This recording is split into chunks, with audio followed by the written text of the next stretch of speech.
I am pleased to welcome Amelia Yu and Eric Kara. He's making a joke because he told me how to pronounce his last name. To our panel today. They are going to talk to us about their experiences and share. I am going to go find the wireless microphone if anybody has any questions, so I will be looking for those. Thank you very much for joining us today. I believe your mics are now live. They are. Welcome everybody to Hamilton. Woo! I heard I missed the first part of the day. I heard there was Oski wee wee cheers going off in here. That makes everybody but Argo fans happy. I had no idea what that was. It's an Argo thing? Okay. No. Whoa. Back to the other side of the Skyway Bridge, please. Many of you may not know me. I see new faces and a couple of familiar ones. I'm Eric Naniakara. I'm a lawyer here in Hamilton. I'm the managing partner of Regency Law Group, which is a full-service law firm a few blocks away. I've been practicing in Hamilton for all of my career, so that means 2007 onwards. I'm a treasurer at the Hamilton Law Association. I'm the past president of the Hamilton Lawyers Club. Very active in this community, which will be relevant when we talk about building a law firm. Amelia? Okay. My name is Amelia, and I'm the founder of Elm Law Professional Corporation, which is a law firm that practices just family and estate litigation. We have a little house on the main street of Whitby, Ontario, and we have 12 lawyers. We opened up in 2016 and grew from one, that would be me, to 12 lawyers. And so we'll talk more about that moving forward. It's funny that just talking about beginning with one lawyer, my story is a little bit interesting. I was a partner at a large insurance defense firm here in town and was very interested in expanding my horizons. The firm that I started at was a full-service firm and then pared down to be a insurance defense litigation-only firm. So a big part of my motivation to start a firm was to expand areas of practice, but notably, it was to be more interactive with members of the community that I lived in. I found the idea of reporting to insurance adjusters who are representing a corporation that may or may not be in the province or have any idea what it's like to be around, that didn't necessarily have personal skin in the game, which made it a little less personal. And that started slowly to deteriorate my interest, for one, but also my passion. And when we talk about key ingredients to make the great meal that is a successful law firm, I believe the very first and the most important ingredient above all is passion. You have to have a real want and real desire and drive to do what you're setting out to do. And if you don't, that missing ingredient is going to mean you're probably going to be a good law firm or a great law firm, but not necessarily an excellent one. And I think excellence really is born in passion. So that would be my first ingredient in the mix. Amelia, what's yours? My story is a little bit different from yours in that I will admit to being a somewhat imposter, meaning that I was born and raised in downtown Toronto. And when I was looking to open my own law firm, I had spent a decade of my life specializing in one area of the law, and that would be estate litigation. And so for me, somebody was like, hey, so maybe you should make, like one of the partners at another law firm was like, we're gonna leave this law office in Whitby. Do you wanna take it over? And I was like, I mean, I don't know anything about Whitby, but I'm gonna go and test the waters and see where it's at. And I think one of the things that you mentioned is about community, right? And community building. And what I did was I went out there and I called up every single Whitby practitioner who'd been around for 30 years or something, maybe they're a sole practitioner, and every single one of them picked up the phone, and I was like, hey, I'm thinking of just opening a practice in Whitby. What do you think? Can you give me some tips? they were so generous with their time and so, they had so much knowledge to give me. And I think one of the things that, is important for a successful practice is getting involved in the community, right? As getting to know the people that you're going to be working with. Just as a form of gauging the group, how many people run their own practice here? And how out of this group, it's almost everybody, out of this group, how many people want to grow their firm to be larger than it currently is? Okay, I'm just going to throw it out. Does anybody have a specific question that is really relevant to where you're at on your journey right now? Hi, I'm in St. Thomas, so small town as well. I've been solo for since 2016 as well, but I'm a one-woman show. So I don't have staff, it's just me. And so what do you think would be more important for me to focus on is getting an assistant first or getting an associate so I can afford the assistant? Great question.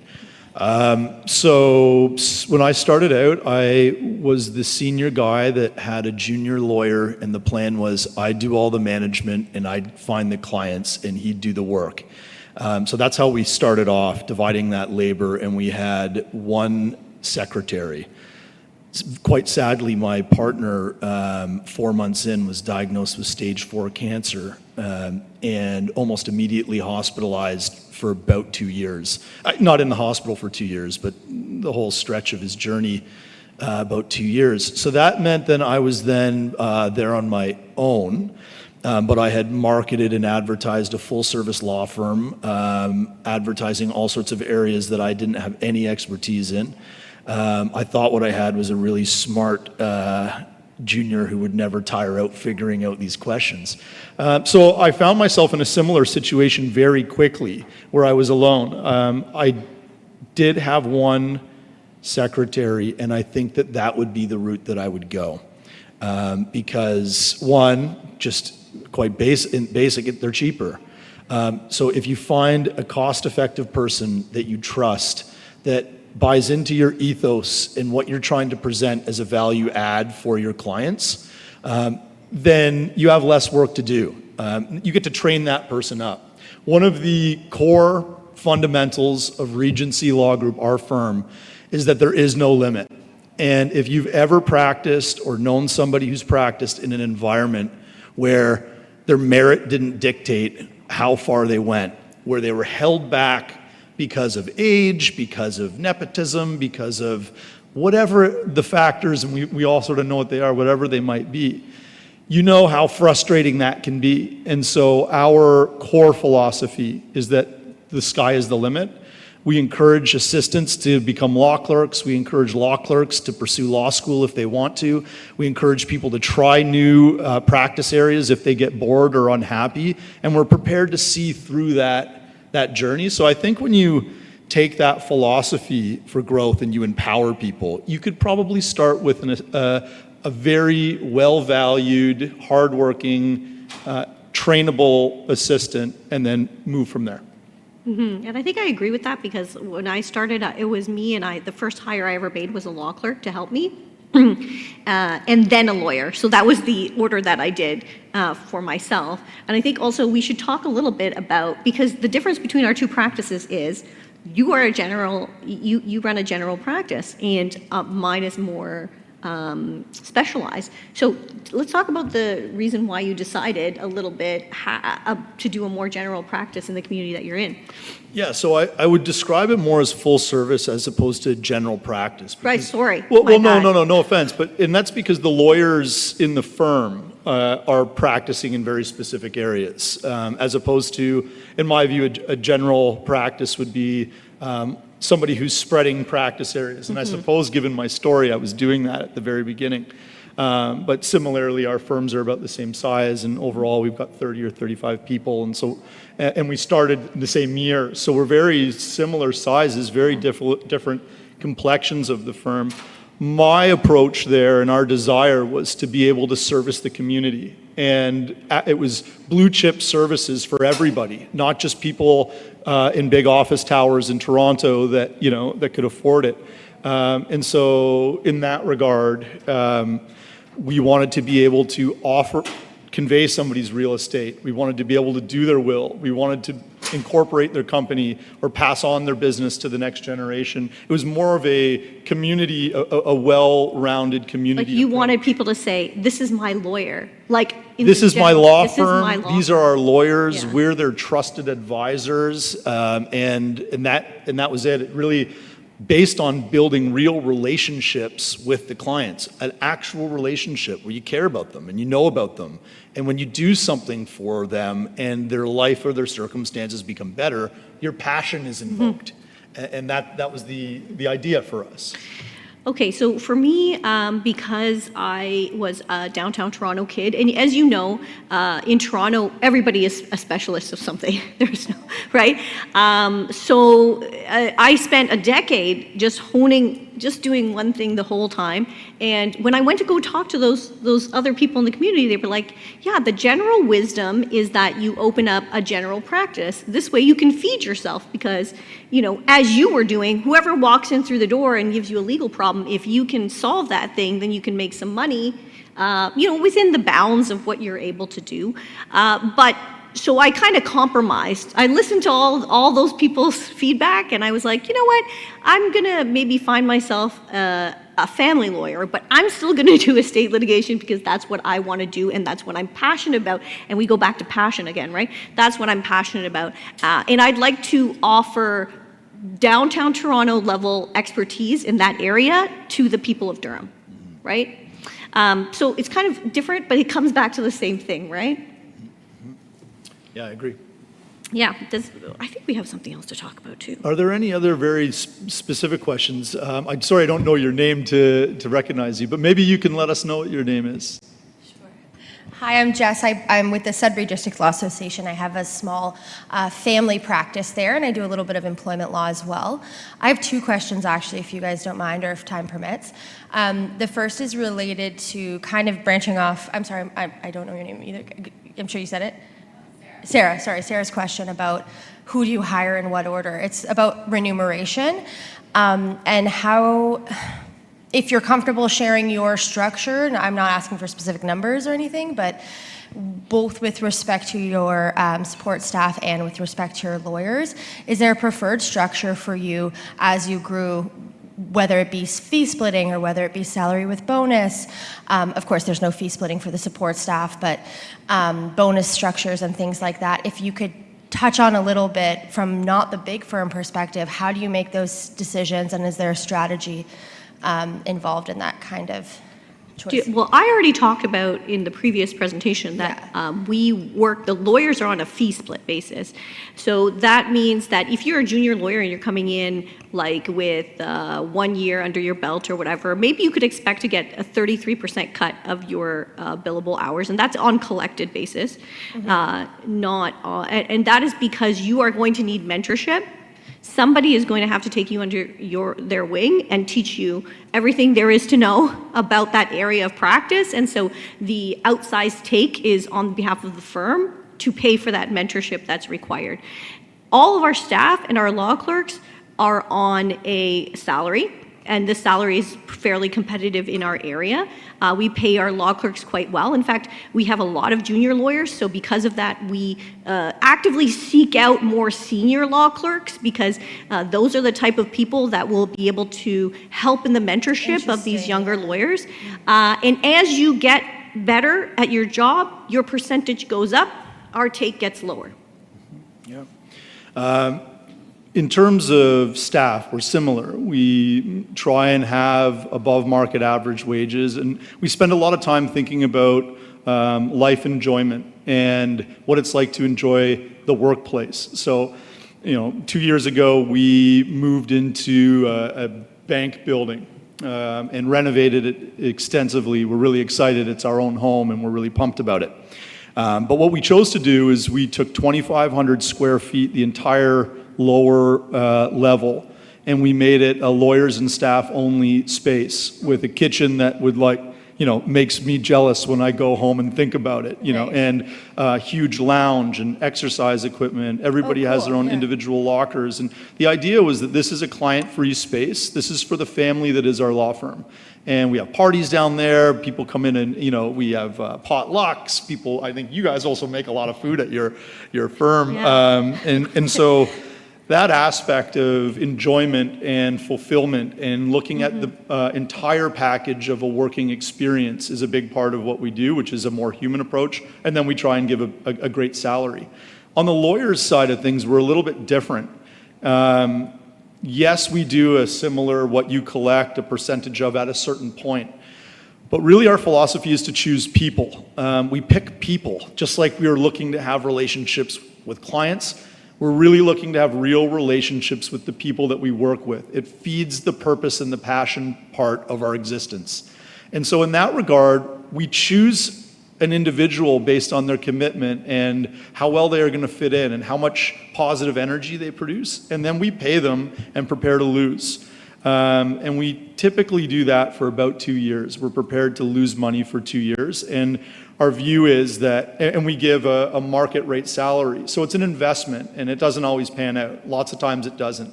But what it does is it chooses the person and then we stick with that person. And that person knows they're losing us money, and they know that we're spending time and energy on them. And it becomes pretty obvious after 1 year whether or not you're going to be able to make this person a success or not. If you are, then they remember that. There's a real connection made there. You struggled together. You lived through it together, and it's because you chose who they are, and you stood by them as a person. So in our first couple of years, it's all about just standing by the person. After that, we're the same. It's percentages of billed and collected once you've had a real chance to find your feet. I think you also asked a question about bonuses, and for us, it's very discretionary. At the end of the year, Stephanie and I, who's my partner, look at the profit, and we just decide, we try to give out everything that we can, and it is based on more than just billable hours, but rather a person's, maybe they went above and beyond training somebody, or maybe they had a non-billable project that was really important to us. We will compensate through that bonus structure, but it isn't set in stone, and perhaps it should be. In a lot of other firms, it is, What's nice about Amelia's approach for having that bonus, that discretionary piece, is the reality is everybody's life, the lawyers, the associates, the staff, they change, needs change. People's spouses lose their jobs, people have needy family members, et cetera. And so circumstances change. And sometimes you need, as an employer, whether we want to admit it or not, you've got to do what's necessary to keep good people. And when circumstances arise and they need it, this is what Amelia's described as a really effective mechanism to retain somebody who has a temporary need without permanently increasing your overhead year after year. Yeah, we did have a law clerk who was going through a divorce and needed some money, and we were like, okay, we'll pay you your bonus now because you need the money now. I think we should talk, where do you get your clients? Well, it's a great question. And if I was to say one thing that I think that all lawyers suffer from a disease, which I've also been infected by and suffer from almost daily, depending on whether it's the morning or the afternoon. But we all seem to have this inner insecurity that we're never going to have a client, and that we're not going to get enough work, and that nobody's going to choose us. And we're going to have all these expenses, and we're going to be there at our nice desk, and nobody's going to walk through the door. And I'm here to say that I don't believe that, even though I did this morning and I'm worried about my workload for this afternoon. It's part of the psychological pain. But the reality is I really do think that clients fall out of trees. They're everywhere. Files are everywhere. There's more files than there are lawyers. But for some reason, we take this hoarding mentality. We hoard clients that pay. We hoard the work. That happens in firms, and it doesn't need to. Clients are there. The work is needed. The clients will come, and they just do. So how do I get clients? When we opened, we had an elaborate marketing plan, and we have not got to page one. Because the day we opened, 2 weeks before we opened, files started showing up, but they weren't files from people that we knew or lawyers. They were just coming out of nowhere, literally out of nowhere. We started with 0 files, 0 clients. It's not true. We had 1 small claims court file and a promise not to try and get any of the clients that were at our previous firm. And we've been tripping over work ever since. I think it's the case for everybody. It will be. Well, I think I need to attribute some of that clients falling out of the sky to your outsized personality, Eric. I think that you are a larger than life type of personality, and I know for sure that you were telling everybody and their brother that you were opening a new law firm and that you wanted clients, and like people gravitate towards that positive energy that you obviously exude. I'm just stating the obvious. I'll take the pat on the back, thanks. I think for us, I would say for us, new clients come from, I also had the same very waking up in the middle of the night worried about where my clients were going to come from. And especially since I had spoken to all these sole practitioners and they were like, you're going to starve, right? You're doing estate litigation in the town of Whitby. Like that's all you're doing. You will starve. Okay. And I was like, okay, maybe I will, like I'm willing to jump. And it turns out, no, that's not what's happening. People were like, wait a second, I don't have to send my people to downtown Toronto anymore? I can send my clients to you? Okay, I'm going to start sending my clients to you. And then people started coming through the door. So I talked about how we get our clients from social media as well. That's on the family side, a lot more. But I get most of my clients from other lawyers because I'm an estate litigator. Like, who do you call when the shit hits the fan? Pardon my friends. Me, right? I'm going to take your file when something is not right. And I think the practitioners in the Durham region have recognized me as someone they can trust with their files. But that's where we get our files from. And I even gave an exact breakdown of where things are coming from. Google, In terms of getting work, I want to go back. I'm sorry I forgot your name, but I want to go back to your comment about Sarah. Sarah, that's right. There you go. Sarah. When you were asking about an assistant versus a junior, one of our growth strategies, so obviously there I was by myself. I think I had 20 real estate deals the first month, and I had never done a real estate deal. That's the law pro doesn't like to hear that, right? It was dangerous. But how did I get over that? And this is the growth piece and how to get clients. What I did was I leaned on the community. So I just proactively created co-counsel arrangements with people on every matter. I remember doing corporate dividend account resolutions, and I had to look up what that was.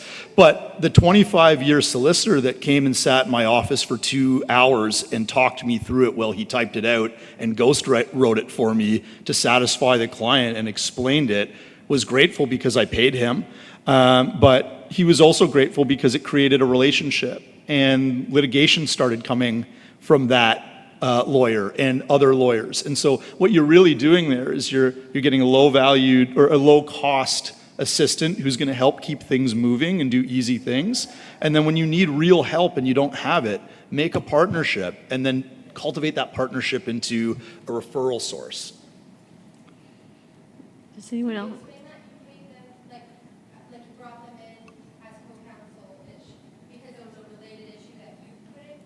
No, so I was asked by, one of the things I did was I went out and I tried to hunt some very specific large corporations in the area. One of them was a multinational manufacturing corporation that for some reason said yes and moved all their work to us. Immediately they had very specific resolutions that needed to be done, and I didn't have any substantive knowledge in that space. So what I did was I brought in the person that did have that knowledge. They worked it out. Obviously I made a lot less money on that file, but I gained a ton of knowledge and I built a referral source network. I also turned around excellent work that I was certain was correct to a very valuable client who's one of our best clients now, 10 years later. And so that's how that worked. We did that many, many, many different times in different practice areas in different ways, depending on what came in. How would you say that you managed through growth? So you went from 1 to 12. Can you talk a little bit about the growing pains that you guys went through as you grew as a firm? Yeah, they were brutal. They hurt. It's tough. Because like back to your point, it's that Sarah, it's your problem over and over and over again, right? So, wow, now we've got we've got 40 real estate transactions.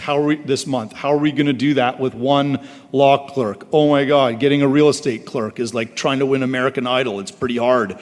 Oh my God, and then COVID rolled around. My God, everybody from Hamilton's working in Toronto. Everyone from Toronto is working in New York.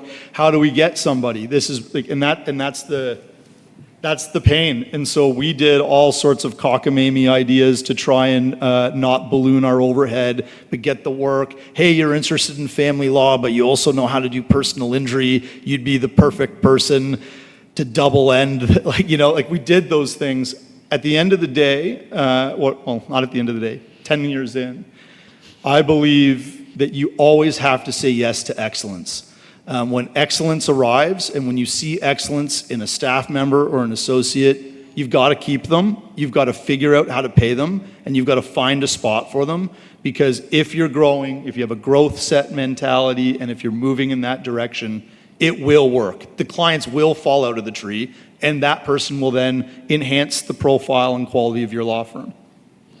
I think I'll share with you a growth problem that we're having currently right at this moment, which I still have not really figured out the solution to, but I'm going to share it with you and what I think the solution should be. So in our firm, we may have a few files that are both family and estate litigation at the same time. And there is a family team and there's an estate litigation team. And those two teams have grown to a point where they don't talk to each other really at all. They're siloed in their work. And so recently we had a file which was a girl with Down syndrome whose father had not paid one dime of child support. Her mother, who had been caring for her, died, and she did not do an estate plan.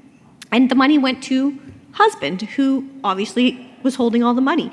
And so we were bringing a family law application with estate litigation aspects with regard to a dependence relief claim, etc. And when I called a family law clerk to help me to file this thing, basically she told me, yeah, I can do it, but then it turns out the managing partner, Stephanie, calls me and she's like, no, she's too busy, she's in a trial, she can't do that. So now I'm stuck. I don't know, like I have to call a bunch of people. There's no seamless way for these two groups to work together at this moment. And like for us, as we grow, I find that even though I feel that procedures are quite repugnant, I hate them very much so. I like to feel that I'm agile and I can make decisions on the fly. But as we grow, I'm finding that I need to put more and more procedures into place so that people know what they're supposed to be doing. Do you find that as well? I do. Although we were fairly rigid. Like the joke was that I was asking myself for permission all the time, and it's true I was. I came from a 100-year-plus old firm that had a really, really great infrastructure, and that's all I knew for the first 10 years of my career. So I didn't try and reinvent the wheel. We imported all of the ideas and all of the structures. It was silly at some points, right? It was like, oh, well, we better refer that to the governance committee. Who's that? Well, that's you and I. Okay, well, we better call a meeting then, and it was silly. But 35 people later, it wasn't. And so when you talk about the growth pains, we set up an infrastructure with a vision that we would be a bigger law firm. And then we grew into it. If you build it, they will come. That's sort of what happened. We built it to be a big law firm, and then it grew into that. Yeah, well, I built the law firm for me as a mom of 4, right? I have 4 children. I basically was tired of not meeting anyone else's expectations in this world, and I still wanted to practice law. So I built that law firm for me. I never expected anyone to go on this crazy journey with me, so did I write down a procedure? No, I had no idea what the procedures are. So like that's part of it. If you have what, Eric has, which is a growth mindset from the beginning, then you need the procedures, right? And now I'm finding like, that's what I'm missing, right? That's my downfall now, is just the lack of procedures and people knowing exactly who to go to in various situations or how to handle something, because I never turned my mind to it. I just always thought it was going to be me,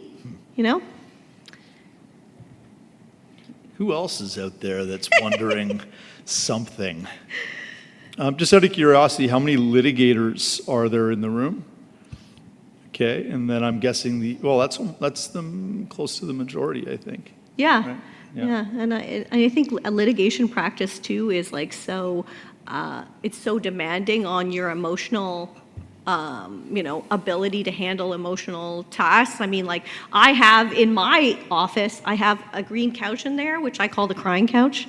And so like if you need to cry, you come on down and cry on the crying couch because I'm just going to be here. You can lie down and then cry about something, and I'll still be working probably. I mean, I'll probably go, yeah, that's bad. But I also think because in litigation there are just so many instances where you hear these kind of horrible stories, like and this story that I just told you about the child with Down syndrome whose father has abandoned her. That's not even that's like 50% sad. There's much sadder stories. So do you find like, in terms of your employees, you said you have like this kind of common room and you guys meet and you have potlucks. Like, does that contribute to your people's well-being? For sure it does. It definitely does. And there's groups and we have fun and it adds to the value of the environment. And so you have to do that some way. Every group is different. When you have a dinner party with certain guests, you decide on what kind of night it's going to be based on the guests that you're inviting and, how formal it'll be or how casual it'll be. And you need to do that with your team and recognize that law firms aren't anything more than the people that are making them. It's a collection of human beings that is a law firm. And that changes all the time. So too does the dinner party menu.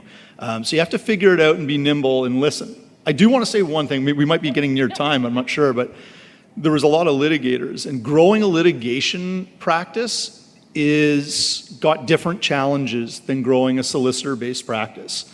So, when I was talking about this multinational company that I went out and hunted, it was easy. In the sense that they were there. There was a target. I had my weapon. I could aim it.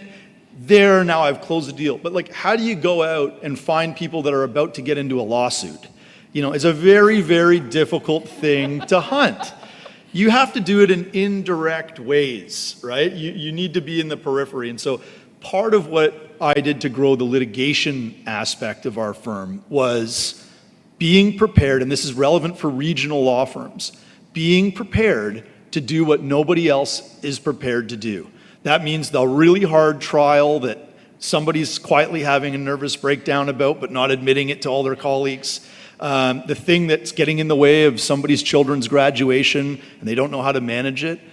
I very quickly said, if it's hard and you don't get it and it's immediate, call me and I will solve that problem for you. I will take it on and do it. Now, it was a nightmare, and it continually is a nightmare while you're doing it because it's tiring and it's challenging and there's a lot of pressure. There's a reason why somebody else was trying to get away from it.